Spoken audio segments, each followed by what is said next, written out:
Others want to help a loved one. Some are the spirits of people who were murdered or committed suicide, and so could not rest because their time officially had not yet come, and therefore walked the earth instead of stretching out comfortably in their graves. Some were playful, enjoying the tricks and pranks their invisibility allowed them, while others delighted in their own cruelty, committing acts of violence and terror for the sheer inexplicable pleasure of it. All these ghosts, and more, appear in this volume. You will meet ghosts who frighten you, who make you laugh, and for whom you will feel sorry. And they are true ghosts. I have tried to remain true to the notion that ghosts are spirits or specters of the dead. Some stories that frequently have appeared in other ghost story anthologies have nothing at all to do with ghosts. They may be trolls, or evil plants, vile fungi, monsters, or other creatures of that ilk. Rightly or not, I have attempted to be a bit of a narrow-minded purist about it all. Not that it created a problem. There have been an astonishing number of outstanding ghost stories written by some of the finest authors who ever dared allow their dark creations to be set down on paper. It has been a confounding challenge to select the stories for this, the biggest collection of ghost stories ever compiled.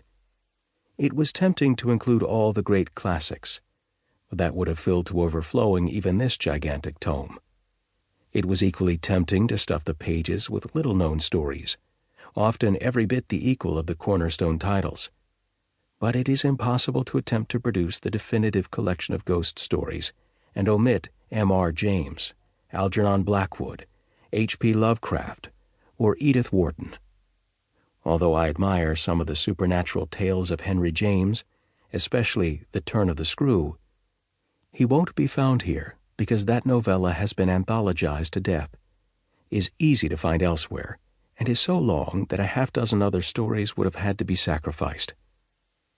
Putting together an anthology is not a pure science, so there are contradictions galore. I've included The Monkey's Paw, for example, which has also been anthologized to the point of being a cliché. Still, it's short, didn't use up too much space, and it is lively, unlike dear old Henry James, no offense. To make up for the very familiar stories, I've included some that you've never seen before, several of which appear in book form for the very first time. The golden age of the ghost story, the late Victorian and Edwardian eras, is fully represented, and so is the golden age of the pulp magazines, the 1920s and 1930s, while the contemporary masters have not been ignored. Whether this collection is best enjoyed next to a summer campfire or a winter fireplace is up to you. On the other hand, it is so enormous that it may endure through several seasons. Whenever you listen to it, I hope you have a shiveringly good time with it. After all, in the dead of night, who would not believe in ghosts? Although I read more than 1,000 stories to find and identify those that I hope you will most enjoy, it would not have been possible to compile such a comprehensive and wide-reaching volume without the invaluable assistance of those who know a great deal more than I do. Sincere, if hopelessly inadequate thanks are owed to Robert Weinberg, John Pellin, Chris Roden, Gardner Douzois, Joel Freeman, Harlan Ellison, John Knott, and those I'm forgetting who so freely and generously offered their assistance and expertise. But I'm not dead yet. Mr. Archularis, Conrad Aiken.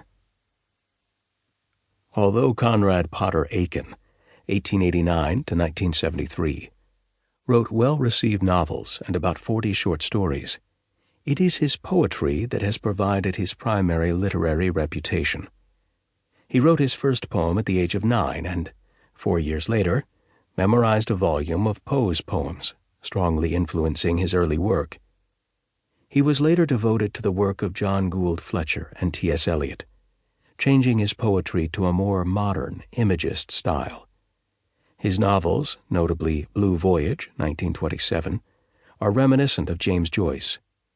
Aiken's most important book was The Selected Poems of Conrad Aiken, 1929, which won the Pulitzer Prize and the Shelley Memorial Award.